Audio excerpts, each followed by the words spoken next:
Hola mis queridos hermanos y hermanas, bienvenidos a un nuevo video. Hoy no del estudio de Ven Sígueme, sino un tema distinto. Vamos a hablar acerca de la palabra profética más segura y su relación con el segundo consolador. ¿Qué significa todo esto? Les lancé la pregunta durante un estudio de Ven Sígueme y muchísimos, incluso muchos que usualmente no comentan, escribieron que deseaban que converse de este tema. Así que lo vamos a hacer y es un tema que me gusta muchísimo. Sin más preámbulos, vamos a entrar en materia con una pregunta en mente.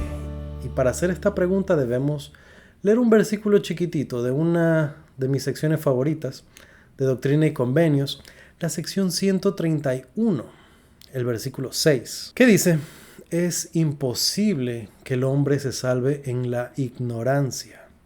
Ahora la pregunta es, ¿ignorando qué? ¿Qué es lo que el hombre debe saber para poder salvarse? Para contestar esta inquietud, esta pregunta, ¿qué es la palabra profética más segura? ¿A qué se refiere esto del segundo consolador? ¿Qué es lo que el hombre debe saber para salvarse? Vamos a ir al evento que trajo el tema a colación, que fue el monte de la transfiguración. Y para ello vamos a ir al Nuevo Testamento. Vamos a irnos al libro de Marcos. Y vamos a leer en el capítulo 9 de Marcos. Vamos a estar leyendo algunos versículos. Lo que vamos a aprender hoy va a ser de forma distinta al formato del estudio de Ven Sígueme. Y vamos a estar usando bastante las escrituras y aún algunos manuales. Vamos a empezar en el versículo 2 y vamos a leer algunos. Y 6 días después tomó Jesús a Pedro y a Jacobo y a Juan, y los llevó aparte, solos a un monte alto, y fue transfigurado delante de ellos. Y sus vestidos se volvieron resplandecientes, muy blancos como la nieve, tanto que ningún lavador en la tierra los puede dejar tan blancos.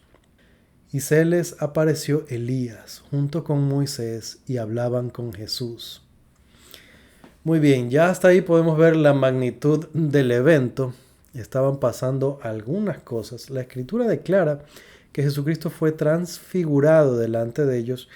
Y ya que estamos aprendiendo estas cosas, quiero estar bien seguro de que todos estos conceptos están muy claros. Así que vamos a leer de la guía para el estudio de las Escrituras. ¿Qué significa transfiguración? Dice, véase también Jesucristo y llaves del sacerdocio. Interesante. El estado de la persona cuya apariencia y naturaleza cambian temporalmente, o sea, que son elevados a un nivel espiritual más alto, a fin de que puedan soportar la presencia y la gloria de seres celestiales. Muy bien, ahora, seres celestiales. Eso es interesante porque estos profetas que aparecen y que hablaban con Jesucristo, según el relato del libro de Marcos, son personajes que, si bien ya habían pasado por la mortalidad, aún no habían recibido un cuerpo. Jesucristo todavía estaba en su ministerio terrenal, entonces nadie había resucitado aún. Por ende, estos seres, aun cuando estaban en una esfera, en un plano superior, en su progreso eterno, estaban en un punto más avanzado, ellos aún no tenían cuerpo. Así que con seres celestiales nos referimos a alguien más que participó en esa ocasión.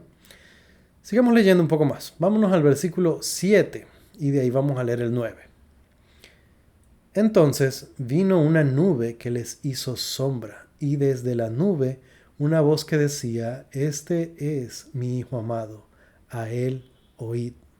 Y descendiendo ellos del monte, les mandó que a nadie dijesen lo que habían visto, sino hasta que el Hijo del Hombre hubiese resucitado de entre los muertos. Muy bien, estas fueron las instrucciones entonces de Jesucristo, después de ese maravilloso evento, a sus 3 apóstoles que conformarían luego la primera presidencia, cuando Jesucristo partiera. Ahora, esta instrucción es clara. Él les dijo: este conocimiento es de ustedes, han vivido una cosa súper linda hoy, pero de esto no van a hablar con nadie todavía. Algo que me gusta mucho es que Jesucristo se refiere a sí mismo como, en tercera persona, como el Hijo del Hombre. que me suena que sí lo hemos conversado en el estudio de Ven, Sígueme, que yo les he comentado un poco. Este título, que es sagrado, significa el Hijo del Hombre de Santidad, que es el nombre de Dios. Entonces él se está refiriendo a sí mismo con el título más sagrado que su Padre tiene. Se está refiriendo a él como el Cristo, como el Salvador, como el Hijo unigénito del Padre en la carne, como el primogénito en el Espíritu, como su Hijo escogido desde el principio, y lo está declarando con el título más sagrado que posee su Padre, su nombre. Ahora, no se nos dice mucho realmente de lo que pasó aquí en Marcos, y gran parte de la razón es porque, como vemos en la instrucción, se les mandó no hablar acerca de eso. Y tenemos estos tres personajes que estuvieron allí, pero de ellos uno habló de su experiencia más tarde y lo vamos a estar leyendo después. Por ahora vamos a pasarnos a Doctrina y Convenios para empezar a aclarar algunas de las cosas, ¿ok? El versículo 5 de la sección 131 dice lo siguiente. 17 de mayo de 1843. La palabra profética más segura significa que un hombre sepa por revelación y el espíritu de profecía que está sellado para vida eterna mediante el poder del santo sacerdocio. Es imposible que el hombre se salve en la ignorancia. Aquí empezamos a tener más luz. Para empezar, se nos da el concepto de qué significa la palabra profética más segura, y a eso vamos a volver después. Pero aquí habla que esto significa que el hombre sepa, e inmediatamente dice, el hombre no puede salvarse en la ignorancia. Entonces ahí ya estamos conectando dos cosas. Este algo que el hombre tiene que saber está relacionado con la palabra profética más segura. Volvamos a la Biblia para encontrar un poco más de información de esto. Vamos entonces al Nuevo Testamento, nos vamos a Segunda de Pedro, vamos a ir al capítulo 1 y vamos a ir leyendo algunas cosas en ese capítulo. Vamos a leer el versículo 3, y algo que podemos decir de Pedro y que me gusta muchísimo es que José Smith dijo que Pedro fue el profeta, el apóstol del Señor Jesucristo que habló en el lenguaje más sublime en el Nuevo Testamento. Y algo que podemos decir de Pedro, que realmente lo dijo José Smith, pero algo que podemos hablar sobre él. José Smith dijo que Pedro fue el apóstol que habló en el lenguaje más sublime. Sus palabras en el Nuevo Testamento, en los libros de Primera y Segunda de Pedro, son lindas. Vamos al versículo 3. Dice, como todas las cosas que pertenecen a la vida y a la piedad, nos han sido dadas por su divino poder, por el conocimiento de aquel que nos ha llamado por medio de su gloria y virtud. Bastante poético, pero sí necesitamos ayuda para entender de qué está hablando un poquito.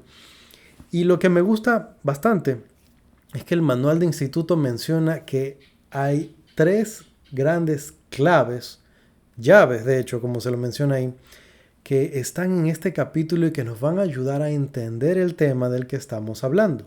Este es el comentario del manual de instituto acerca de 2 de Pedro 1, versículos 1 al 19, y en casa recomendaría leer todo para complementar mejor el estudio. Pero este es el comentario que se hace. Hay tres grandes secretos que se encierran en este capítulo, los cuales ningún hombre puede descubrir sino por la luz de la revelación, y son la llave a todo el capítulo. Ok, estas tres llaves son las siguientes. Número 1, el conocimiento de Cristo que trae salvación se obtiene poco a poco. Estamos otra vez conversando acerca de conocimiento. Llave número 2. Cuando uno adquiere conocimiento de los atributos divinos de Cristo y los incorpora a su propia vida, asegura su llamamiento y elección. Esto es lo que también se conoce como vocación y elección. Veamos la llave número 3. La palabra profética más segura, la promesa del Señor de que el hombre será exaltado y llegará a conocer plenamente a Dios, viene como resultado de asegurar el llamamiento y elección de uno. Muy bien, aquí tenemos entonces estas tres llaves, vamos a llamarlos pasos también.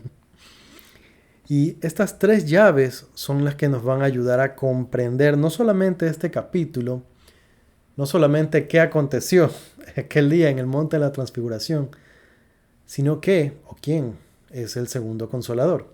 Y hablando sobre el conocimiento, vamos a Juan, capítulo 17, versículo 3, dice lo siguiente. Y esta es la vida eterna, que te conozcan a ti, el único Dios verdadero, y a Jesucristo a quien has enviado. Según este versículo, el conocimiento que tenemos que tener es de Dios y de Jesucristo, que te conozcan a ti, el único Dios verdadero, y a Jesucristo a quien has enviado. Pero la pregunta siguiente es, ¿qué significa conocer a Dios y a Jesucristo? Primero, ¿qué no significa? Cuando Jesucristo estuvo en su ministerio terrenal, hubieron muchas personas a las cuales Jesucristo les fue presentado. Entonces sí, muchas personas conocieron a Jesucristo. Les fue, hey, Señor Jesucristo, mucho gusto. Bueno, Jesús, para la mayoría de ellos. Ahora, ellos lo conocieron, muchísimas personas, durante el ministerio terrenal. Y muchísimos de ellos no aceptaron el mensaje del Evangelio. Hubieron incluso quienes le dijeron, ¿sabe qué? Mejor váyase. Y obviamente hubieron la cabecera de los judíos de aquella época que lo mataron, lo crucificaron, lo juzgaron injustamente. Obviamente él se presentó ante la autoridad romana tampoco lo aceptó, tampoco creyó en él. Hubo un poco de miedo al juzgarlo, pero finalmente no importó. Ahora, ellos, habiendo conocido a Jesucristo, no le conocieron realmente. Entonces, ¿cómo se obtiene ese conocimiento del que estamos hablando? Y se dan cuenta que hablamos de conocimiento. Ya sabemos que se trata de conocer al Padre y al Hijo. Pero ¿cómo?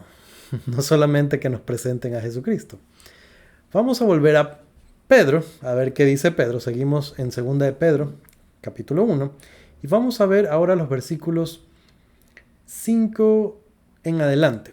Dice: Vosotros también, por esto mismo, poned toda diligencia en añadir a vuestra fe virtud, a la virtud conocimiento, y al conocimiento templanza, y a la templanza paciencia, y a la paciencia piedad, y a la piedad afecto fraternal, y al afecto fraternal amor.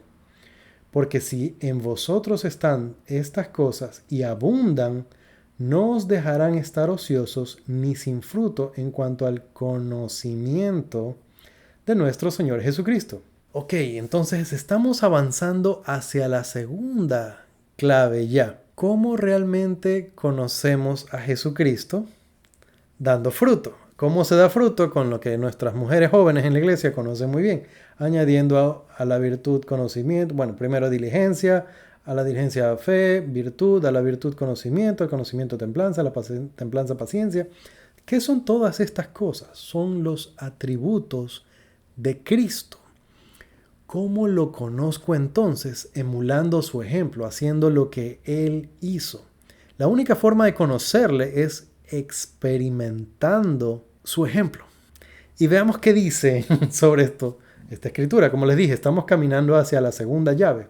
Vamos al versículo 10 para aclarar eso. Dice: Por lo cual, hermanos, tanto más procurad hacer firme vuestra vocación y elección, porque haciendo estas cosas no caeréis jamás. Esa es la segunda llave entonces. La primera, como dijimos, necesitamos aprender, necesitamos adquirir este conocimiento, y este conocimiento es poco a poco. Vimos el desarrollo de cómo se obtiene este conocimiento. Ese poco a poco no solamente estudiar, no solo estudiando, sino implementando, haciendo lo que hemos visto a Cristo hacer, así como Él hizo lo que vio hacer a su Padre. Haciendo esto, nosotros podemos entonces hacer firme nuestra vocación y elección. ¿Pero qué es la vocación y elección? Una vez más, nos vamos a ir a la guía para el estudio de las Escrituras. Y dice, vocación, llamamiento, y elección, véase también elección. Los justos seguidores de Cristo pueden llegar a contarse entre los escogidos que reciben la certeza de que serán exaltados. La vocación y elección comienza con el arrepentimiento y el bautismo, y se consuma cuando marchan adelante deleitándose en la palabra de Cristo y perseverando hasta el fin.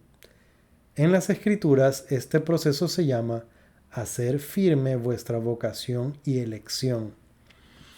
Muy bien, entonces ya tenemos la primera llave, conocimiento, que hay que ir adquiriendo poco a poco. Tenemos la segunda llave. Este conocimiento, al implementarlo, ¿conocimiento de qué? De los atributos de Cristo. Al implementarlos, lo que estamos haciendo es trabajar en hacer firme nuestra vocación y elección. Y es bueno pensar un poco en conceptos. ¿Qué significa? Hablando de diccionario, vocación, ¿qué significa elección? Enseguida pensamos en la carrera universitaria, en el trabajo que queremos tener, nuestra vocación.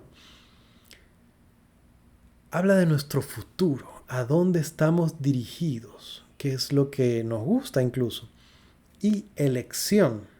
Y esta elección viene por dos partes. Nosotros elegimos servir a Jesucristo. Y por su lado, Él nos elige a nosotros. Por esa causa. Ahora, vamos a ver un poco más acerca de la tercera llave. Y vamos a ir otra vez al manual de instituto, como les decía. Punto número 3. La palabra profética más segura, la promesa del Señor de que el hombre será exaltado y llegará a conocer plenamente a Dios, viene como resultado de asegurar el llamamiento y elección de uno. En otras palabras, hacer firme la vocación y elección significa que accedo a recibir la palabra profética más segura. Este es un momento para volver a Doctrina y Convenios entonces. Y es un versículo corto, lo voy a leer otra vez. Dice, la palabra profética más segura significa que un hombre sepa, otra vez, conocimiento, por revelación y el espíritu de profecía que está sellado para vida eterna. Significa que el hombre sepa. Es imposible que el hombre se salve en la ignorancia. Estamos empezando a contestar la pregunta entonces. El hombre no puede salvarse sin conocer a Jesucristo. Y este conocer a Jesucristo se refiere a que al yo hacer las cosas que Cristo hizo, al implementar los atributos de Cristo, entonces yo llego a entender, a saber cómo es Él. No podríamos comprender su amor si hipócritamente hacemos las cosas en la iglesia, por ejemplo. No podríamos comprender lo que hizo por nosotros si nosotros no servimos a otras personas, si no amamos tanto a otros que estamos dispuestos a hacer grandes sacrificios por ellos. Y algo que siempre menciono en el estudio de Ben Sígueme es que las primeras personas por las que nosotros deberíamos estar listos para sacrificarnos no es algún desconocido, no es alguien, sino nuestra familia. Son las primeras personas. Y si nosotros no estamos preparados para esforzarnos y para sacrificarnos por ellos, ¿qué será de alguien a quien no conocemos? Vamos a leer otra vez del manual para hacer un comentario adicional sobre eso. Dice, ahora vamos al secreto y la llave principal. Aunque oyesen la voz de Dios y supiesen que Jesús era el Hijo de Dios, eso no sería evidencia de que su elección y vocación había sido hecho firme, ni que tendrían parte con Cristo y serían coherederos con Él. Voy a hacer ahí un paréntesis. Esto es lo que estábamos leyendo al principio, cuando ellos me refiero a Pedro, Santiago y Juan, cuando estaban en el monte de la transfiguración, ellos oyeron esta voz de los cielos, que con esta nube, testificar acerca de Jesucristo, pero eso no fue todo lo que ellos escucharon, y eso es lo que el manual nos está aclarando. Continúa la lectura. Dice, así pues, buscarían esa palabra profética más permanente de que habían sido ligados en los cielos y que tenían la promesa de vida eterna en el reino de Dios. Y habiéndoseles sido confirmada esta promesa, era como un ancla para el alma, firme y segura, aunque retumbaran los truenos y deslumbraran los relámpagos y rugieran los terremotos y los rodearan las guerras, aún así esta esperanza y conocimiento sostendrían sus almas en toda ocasión de pruebas, angustias y tribulación, de manera que el conocimiento mediante nuestro Señor y Salvador Jesucristo es la llave maestra que abre la gloria y misterios del reino de los cielos. Y estas últimas palabras me llenan de emoción. El conocimiento de nuestro Señor que viene de esa manera, en esa ocasión gloriosa que ellos tuvieron, no era simplemente, no es simple escuchar de los cielos que Jesús es el Cristo, pero iba más allá de eso. Volvamos a segunda de Pedro para ver en las palabras del apóstol lo que él dijo. Vamos a los versículos 17 en adelante. Dice: porque él recibió de Dios Padre honra y gloria, cuando una voz le fue enviada desde la magnífica gloria diciendo: este es mi Hijo amado, en quien me complazco. Y nosotros oímos esta voz enviada del cielo cuando estábamos con él en el monte santo. Tenemos también la palabra profética más segura, a la cual hacéis bien en estar atentos como a una antorcha que alumbra en lugar oscuro hasta que el día esclarezca y la estrella de la mañana salga en vuestros corazones. Ahora que tenemos toda esta información, podemos comprender mejor las palabras de Pedro. Él está diciendo, sí, escuchamos y fue maravilloso y fue glorioso escuchar al Padre testificar sobre el Hijo. Pero eso no fue todo. Él dice, tenemos también la palabra profética más segura. O en otras palabras, escuchamos también esa promesa en esa ocasión. Y era muy importante que Pedro tuviera esa promesa por las cosas que él y sus compañeros enfrentarían después. Como sabemos, Pedro fue valiente hasta el final, murió crucificado como el Salvador, lo crucificaron de cabeza todavía. Pero en toda tribulación y para todo lo que él tuvo que pasar, él fue preparado con esta promesa. Él sabía que no importa lo que iba a pasar. Iba a sufrir, iba a llorar, lloró con Jesús en sus últimos momentos. Y fue duro, pero él tenía esta promesa. Y esta promesa lo ayudó. Ahora, él nos invita a que nosotros hagamos lo mismo. Con esto podemos volver brevemente al versículo 4 y entender lo que leímos hace un rato, que les dije que era bien filosófico y tal vez un poco complicado. Él dice, por conducto de las cuales nos ha dado preciosas y grandísimas promesas. Ya saben qué promesa, qué tipo de promesa. Para que por ellas lleguéis a ser participantes de la naturaleza divina. Entonces, esta promesa se recibe para, como dice aquí, para llegar a ser participantes de la naturaleza divina. O en otras palabras, no vamos a llegar a la exaltación sin haber recibido esta palabra profética más segura. En otras palabras, nosotros no es como que un buen consejo, ver si es que tal vez nos dedicamos medio, voy a pensar que voy a hacer la boca. No, tenemos que afirmar nuestra vocación y elección porque es un requisito. Y aquí volvemos otra vez a la sección 131. El hombre no puede salvarse en la ignorancia. La palabra profética más segura significa que un hombre sepa por revelación y el espíritu de profecía que está sellado para vida eterna. El hombre debe saberlo. No puede salvarse en la ignorancia. O en otras palabras, ¿ignorando qué? El hombre no puede salvarse ignorando que está exaltado. Si no sabemos, en otras palabras, si no sabemos que estamos exaltados, entonces no lo tenemos. Es un requisito. Ahora, alguien podría pensar, pero si hay solo una que otra persona en las Escrituras que han recibido esa promesa. No es algo exclusivo para esta vida, pero es algo que se puede recibir en esta vida. Prueba de ello fueron Pedro, Santiago y Juan, pero no solo ellos, sino también otros profetas, de los cuales tenemos el testimonio en las Escrituras. Ahora, Para completar estos conceptos, vamos a ir a la sección 132 y vamos al versículo 19 primero. Y no lo voy a leer todo, voy a leer solamente algunas partes, que es súper largo. Dice, y además de cierto te digo, si un hombre se casa con una mujer por mi palabra, la cual es mi ley, y por el nuevo y sempiterno convenio les es sellado por el Santo Espíritu de la promesa, por conducto del que es ungido. Voy a hacer una pausa aquí.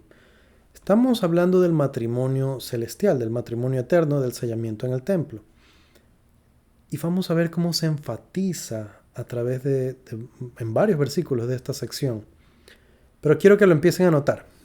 ¿Okay? Se menciona aquí que es un requisito para el hombre casarse, no solo por esta vida, sino en el templo. Y dice que por conducto del que es ungido, a quien he otorgado este poder y las llaves de este sacerdocio, y se les dice, saldréis en la primera resurrección.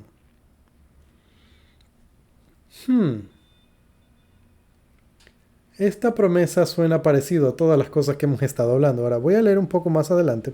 Dice, y si fuera después de la primera, en la siguiente resurrección, y heredaréis tronos, reinos, principados, potestades, dominios, toda altura, toda profundidad. Entonces se escribirá en el libro de la vida del Cordero que no cometerán homicidio para derramar sangre inocente. Este punto es también particularmente interesante. Se les dice que ellos no deben cometer homicidio, no deben derramar sangre inocente, y es la única cláusula que tiene esta promesa. Esta promesa dice, saldréis en la primera resurrección. Y si no en la segunda, no importa, pero van a heredar todas estas cosas. Solo que no pueden derramar sangre inocente. Vamos a hablar un poquito más de eso más adelante. Dice, continuamos. Y si cumplen mi convenio y no cometen homicidio vertiendo sangre inocente, les será cumplido en todo cuanto mi siervo haya declarado sobre ellos, por el tiempo y por toda la eternidad. Y más adelante dice, y los ángeles y los dioses que están allí les dejarán pasar a su exaltación y gloria en todas las cosas, según las que haya sido sellado sobre su cabeza. Y hay algunas cosas más allí. Derramar sangre inocente. Vamos a continuar con los versículos 26 y 27 para entender un poco más este asunto. Dice, de cierto te digo, que si un hombre contrae matrimonio con una mujer conforme a mi palabra, y son sellados por el Santo Espíritu de la promesa, de acuerdo con mi precepto. Ok, vamos a hacer una breve pausa ahí. Noten que otra vez estamos hablando del sellamiento. Y otra vez estamos hablando de que son sellados por el Santo Espíritu de la promesa. Esto se refiere no al sellamiento del templo, por si acaso. Una cosa es el matrimonio celestial, la ordenanza del sellamiento. Y otra cosa es que el Espíritu Santo selle ese convenio. ¿Ok? Dice, y son sellados por el Santo Espíritu de la promesa de acuerdo con mi precepto, y él o ella comete algún pecado o transgresión del nuevo y sempiterno convenio, cualquiera que sea, y toda clase de blasfemias, y si no cometen homicidio en el que viertan sangre inocente, todavía saldrán en la primera resurrección y entrarán en su exaltación, pero serán destruidos en la carne y entregados a los bofetones de Satanás hasta el día de la redención, dice Dios el Señor. Ok, ¿qué es esto de lo que estamos hablando?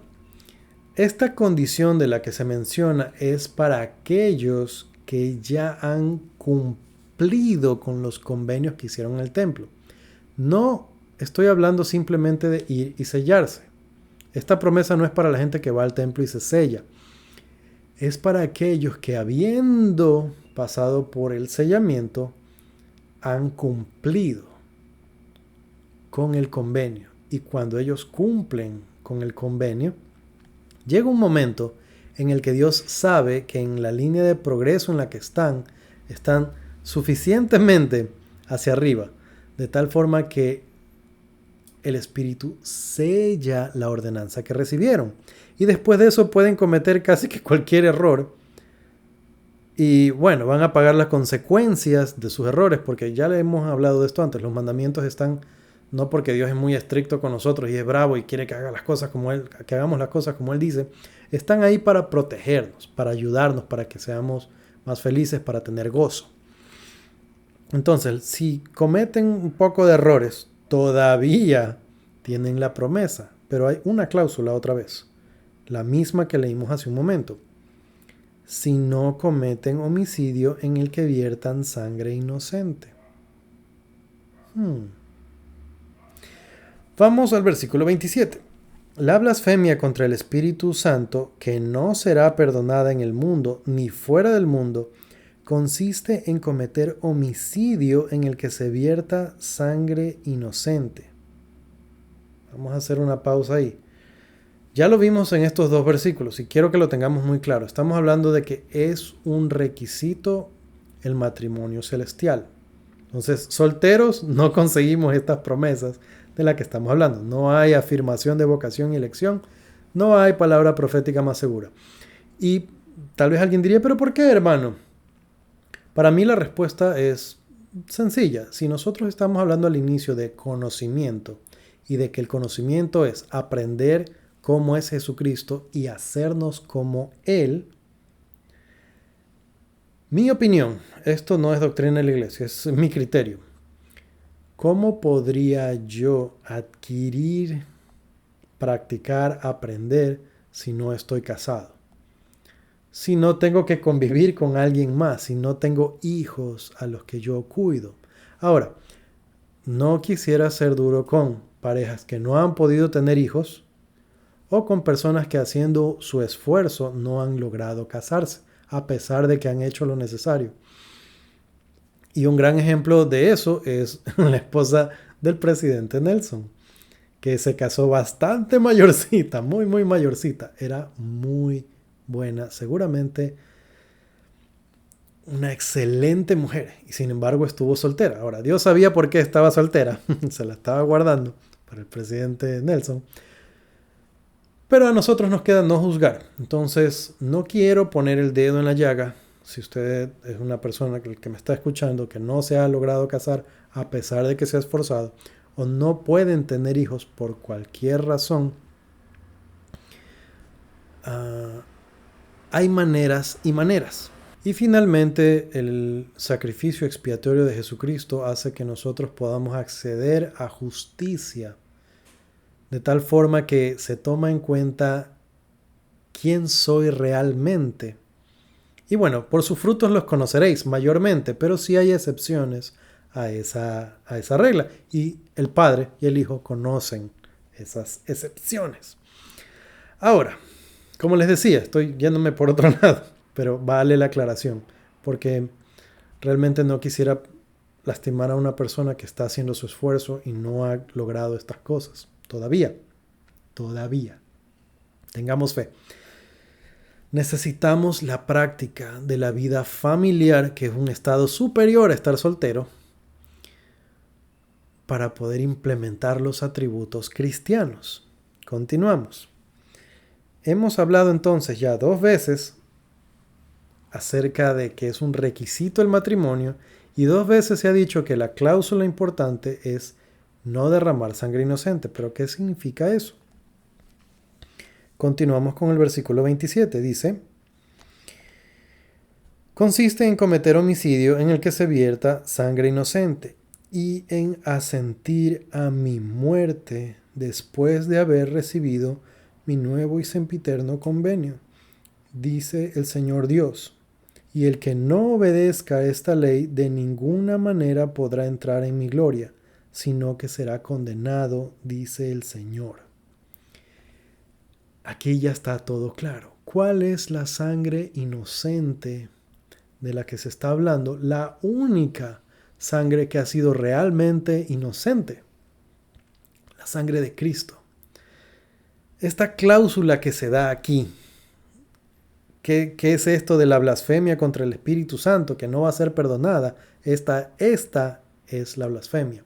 Cuando una persona ha recibido la palabra profética más segura, si después de eso se va en contra de Cristo, Si lo niega, está negando el poder del Espíritu Santo que lo transfiguró para poder soportar otra gloria. Está yéndose en contra del testimonio del Espíritu Santo que le revela al Padre y al Hijo, el conocimiento del que estuvimos hablando, y expone a Cristo a vituperio. Permite que su sangre haya sido derramada en vano. De esa forma se convierte entonces en asesino que vierte sangre inocente. Ahora, es difícil pensar en alguien que estando en ese punto de progreso que es tan elevado, se vaya en contra del Cristo. Yo no lo puedo imaginar realmente, pero la cláusula está ahí por alguna razón. Ahora, no nos quedemos enfrascados en cosas tristes. Me gusta mucho la idea de que se dice, se repite, se recalca, está en la sección 131, está otra vez en la sección 132, el matrimonio celestial. Vamos a leer algo más.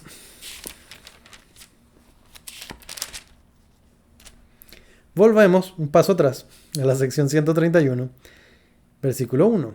En la gloria celestial hay 3 cielos o grados, y para alcanzar el más alto, el hombre tiene que entrar en este orden del sacerdocio, es decir, el nuevo y sempiterno convenio del matrimonio. Y si no lo hace, no puede alcanzarlo. Podrá entrar en el otro, pero este es el límite de su reino. No puede tener progenie.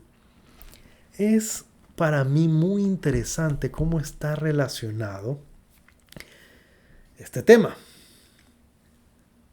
Para alcanzar el grado más alto, en el grado de gloria más alto, tengo que estar casado. Y no cualquier matrimonio, estamos hablando del matrimonio en el templo. Y entonces puedo tener progenie. Una vez más, ¿cómo podría yo llegar a la exaltación sin poner en práctica estas cosas? ¿Cómo llego a ser como Jesucristo sin la vida familiar que es el eje del plan de salvación?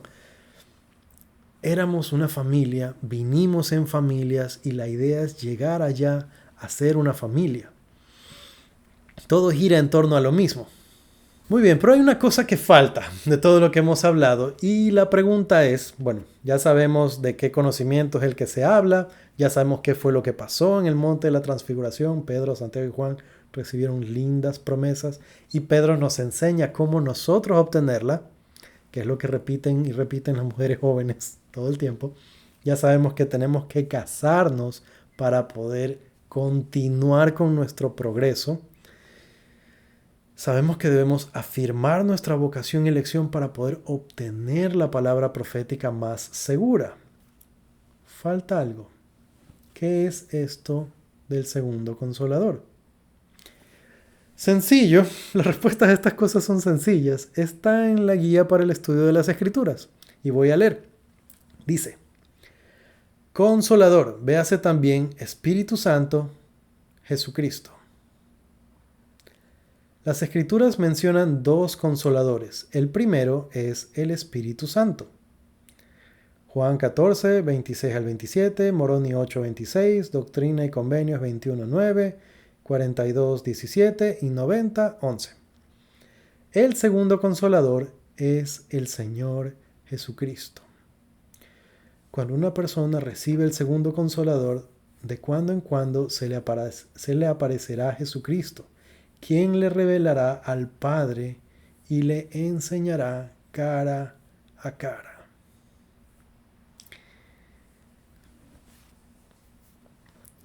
Con razón, Pedro nos decía y nos invitaba a que afirmemos nuestra vocación y elección. Quiere que todos tengamos esta bendición. Y sabemos de varios personajes de las Escrituras que lo recibieron. Vamos a leer en Juan, capítulo 14, versículos 18, 21 y 23. Dice lo siguiente. No os dejaré huérfanos, vendré a vosotros. El que tiene mis mandamientos y los guarda, ese es el que me ama. Y el que me ama será amado por mi Padre, y yo le amaré y me manifestaré a él.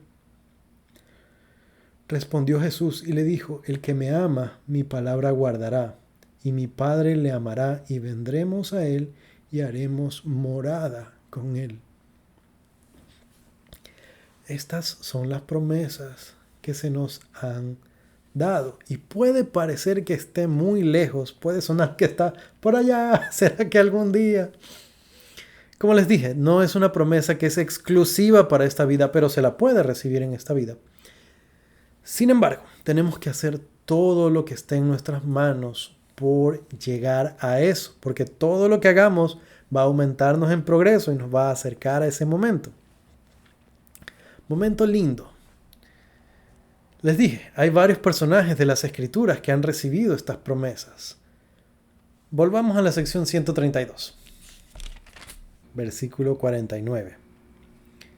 Porque yo soy el Señor tu Dios, y estaré contigo hasta el fin del mundo, y toda la eternidad, porque de cierto sello sobre ti tu exaltación, y te preparo un trono en el reino de mi Padre, con Abraham, tu Padre.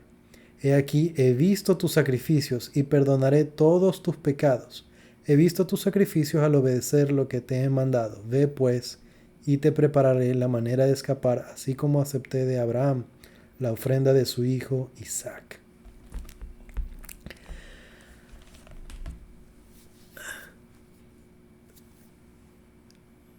Cada vez que leo este versículo es una promesa tan hermosa, y cuando uno aprende de José y ve todas las cosas por las que él pasó, saber que él recibió esta promesa es una cosa linda.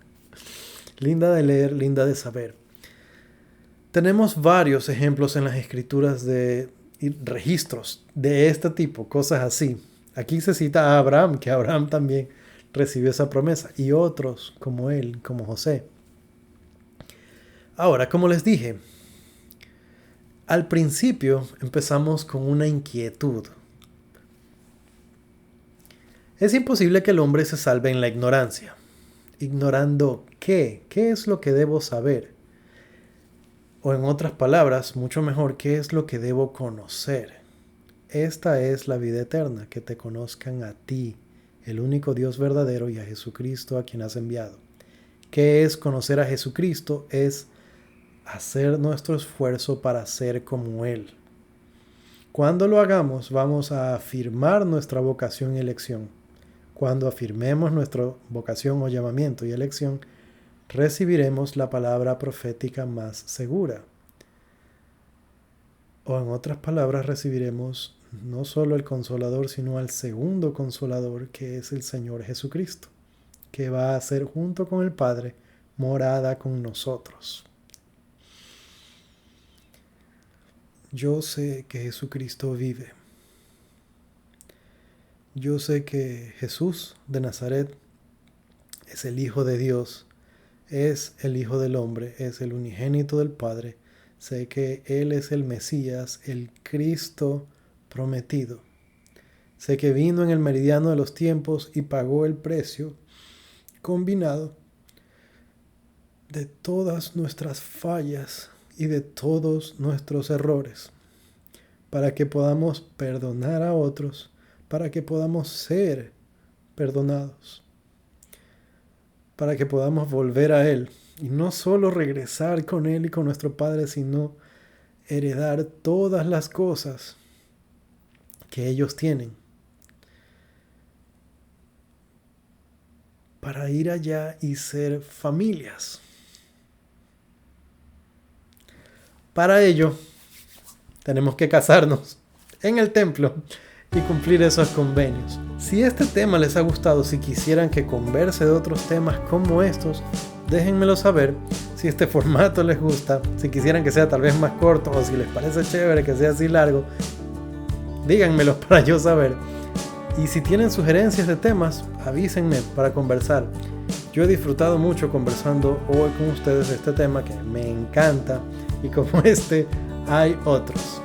Como siempre, mis queridos hermanos, si llegaron hasta aquí y nos hemos demorado un poco en explicar todas estas cosas, les estoy muy agradecido. Conmigo por hoy hemos terminado y será hasta la próxima.